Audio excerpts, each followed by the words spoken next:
ایک نوجوان لڑکا حضور کی بارگاہ میں حاضر ہوتا ہے، عرض کرتا ہے یا رسول اللہ صلی اللہ علیہ وسلم کھجوروں کا میرا ایک باغ ہے اور میں چاہتا ہوں کہ وہاں اس باغ کے ارد گرد ایک دیوار بناؤں، لیکن یا رسول اللہ صلی اللہ علیہ وسلم میرا ایک پڑوسی ہے، ہمسایہ ہے، اس کا درخت درمیان میں آ گیا ہے، اگر میں وہ دیوار بناتا ہوں تو اس کا درخت دیوار کے اندر آتا ہے اور دیوار ٹیڑھی ہو جائے گی، یا رسول اللہ صلی اللہ علیہ وسلم میں نے اس سے کہا ہے یہ درخت مجھے بیچ دو، وہ بیچتا بھی نہیں، میں نے پہلے کہا مجھے دے دو، اس نے کہا نہیں دوں گا، میں نے کہا بیچ دو، وہ بیچنے کے لیے بھی تیار نہیں ہے، یا رسول اللہ صلی اللہ علیہ وسلم میری مدد فرمائیے۔ اب وہ یتیم تھا، حضور کی بارگاہ میں حاضر ہوا، نبی کریم صلی اللہ علیہ وآلہ وسلم نے فرمایا اس پڑوسی کو بلاؤ، حضور کی بارگاہ میں حاضر ہوا، حضور نے فرمایا یہ درخت دے دو اس کو، اس نے کہا میں نہیں دیتا یا رسول اللہ صلی اللہ علیہ وسلم، وہ غصے میں تھا، بہت ناراض تھا کہ اس بچے نے حضور کی بارگاہ میں شکایت کیوں کر دی، حضور نے ارشاد فرمایا اس کی رقم لے لو، پیسے لے لو، یہ درخت بیچ دو، اس نے کہا میں بیچتا بھی نہیں ویسے بھی نہیں دیتا، حضور اکرم صلی اللہ علیہ وآلہ وسلم نے ارشاد فرمایا، مسند امام احمد بن حنبل کی روایت ہے،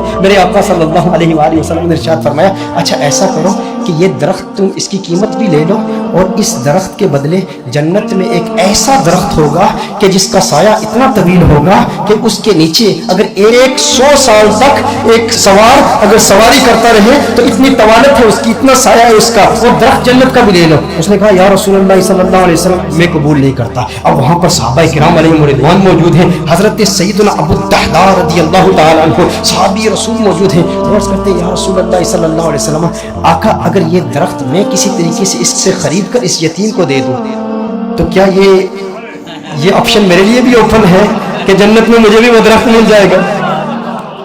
اگر یہ درخت اس کے پڑوسی سے میں خرید کر اس یتیم کو دے دوں، میں کہتا ہوں یتیم سے میرے آقا صلی اللہ علیہ وسلم کو کس قدر پیار ہے، میرے آقا صلی اللہ علیہ وسلم سے عرض کرتا ہے کہ اگر یہ کسی طریقہ سے خرید لوں، خرید کر میں اس یتیم کو دے دوں تو کیا یہ آپشن میرے لیے بھی اوپن ہے؟ نبی کریم صلی اللہ علیہ وسلم نے ارشاد فرمایا ہاں تیرے لیے بھی ہے۔ حضرت ابو الدحداء رضی اللہ تعالی عنہ فوراً اس شخص کے پاس جاتے ہیں، آپ فرماتے ہیں تو مجھے جانتا ہے؟ کہا جانتا ہوں، تو وہی ہے نا جس کے باغ میں 600 کھجور کے بڑے بڑے درخت ہیں، تیرا باغ اتنا مشہور ہے کہ مدینہ منورہ کے بڑے بڑے تاجر تیرے باغ کی کھجوریں کھانے کے انتظار میں رہتے ہیں، اور اس باغ کے اندر پھر اتنا بڑا محل تعمیر کیا ہوا ہے، میٹھے پانی کا کنواں ہے، تو اتنا مشہور بندہ ہے، تیرے باغ کے چرچے تو پورے مدینے میں ہیں، پورے شہر میں ہر بندہ تجھے جانتا ہے۔ اس نے کہا کہ دیکھو کہ اگر تیرے اس ایک درخت کے عوض میں تمہیں اپنے 600 کھجور کے درختوں کا باغ دے دوں تو یہ سودا قبول ہے؟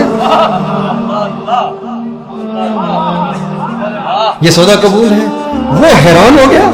یہ کیسے ہو سکتا ہے؟ ایک درخت اور ادھر اتنا بڑا باغ، ابو الدحداء کیا بات کر رہے ہو؟ کیا واقعی یہ سودا کرنا چاہتے ہو؟ ابو الدحداء رضی اللہ تعالی عنہ نے فرمایا بالکل، وہ میرا پورا باغ تیرا، 600 کھجور کے درخت ہیں، اس میں ایک بڑا ہی خوبصورت محل ہے اور اس کے گرد ایک بڑی نمایاں دیوار ہے جو مدینہ منورہ میں دور دور سے نظر آتی ہے، کہا وہ بھی تجھے دے دوں گا، وہ محل بھی تیرا، وہ ساری کھجوروں کے درخت بھی تیرے، وہ سارا باغ بھی تیرا، کس کے عوض؟ ایک درخت۔ کہا ٹھیک ہے، اور حضور کی گواہی میں یہ سودا ہوتا ہے۔ اب ابو الدحداء رضی اللہ تعالیٰ عنہ فوراً وہاں سے جاتے ہیں، اب ان کی جو زوجہ ہے وہ اس باغ کے اندر ہے، باہر سے آواز دیتے ہیں اپنی زوجہ کو، ہے ام دحداء ذرا باہر آؤ باہر آؤ، میں نے اس باغ کو بیچ دیا ہے۔ اب ام دحداء جانتی ہیں یہ بہت بڑا تاجر ہے، بہت بڑا بزنس مین ہے، خسارے کا سودا نہیں کرتا، کبھی خسارے کا سودا نہیں کرتا۔ ام دحداء نے کہا ہے وہ دحداء کیسے سودا کیا ہے؟ کہا جنت کے ایک درخت کے عوض میں نے بیچا ہے۔ اب دیکھو میرے دوستوں، اب دیکھو ام دحداء، وہ نیک بخت خاتون، وہ خوش قسمت خاتون، اس کی عظمتوں کو سلام۔ آج آپ سوچیں کہ اگر آپ کی بیوی ہوتی اور آپ اپنے گھر جاتے اور اپنی بیوی سے کہتے ارے سنتی ہو باہر آ جاؤ باہر آ جاؤ، گھر سے باہر نکلو، یہ گھر اللہ کی راہ میں دے دیا ہے، وہ کہتی ارے ابھی تو یہ نیا ٹی وی رکھا ہے، ابھی کچھ زیورات رکھے ہیں، زیورات تو نکالنے دو، ارے نادان انسان تو نے کیا کیا، گھر ہی اللہ کی راہ میں دے دیا۔ ابو الدحداء رضی اللہ تعالیٰ عنہ نے باہر سے آواز دی، کہا ایک جنت کے درخت کے عوض۔ ام دحداء نے یہ بات سنی، کہا تو نے بڑے منافع کا سودا کیا ہے، بہت منافع کا سودا کیا ہے۔ ام دحداء فوراً اپنے بچوں کو پکڑ کے اس گھر سے باہر نکلتی ہے، باغ سے باہر نکلتی ہے، اب ننھے بچوں کے ہاتھ میں کچھ کھجوریں بھی ہیں، کھجوریں ان کے ہاتھ سے نکال کے کہتی ہے اب یہ کھجوریں ہماری نہیں ہیں، میں نہیں چاہتی کہ کوئی ایک کھجور اللہ کے راہ میں دیے گئے مال سے میں اپنے جیب میں رکھ لوں، تو لے لے، کہیں اس کی وجہ سے جنت کے درخت میں ہمیں خسارہ نہ ہو، کہیں جنت کے درخت سے محروم نہ ہو جائے۔ ساری کھجوریں لے کر باغ کے اندر رکھ جاتی ہے۔ کہا کہ اس کا ایک ننھا بیٹا تھا، اس کے منہ میں ایک کھجور تھی،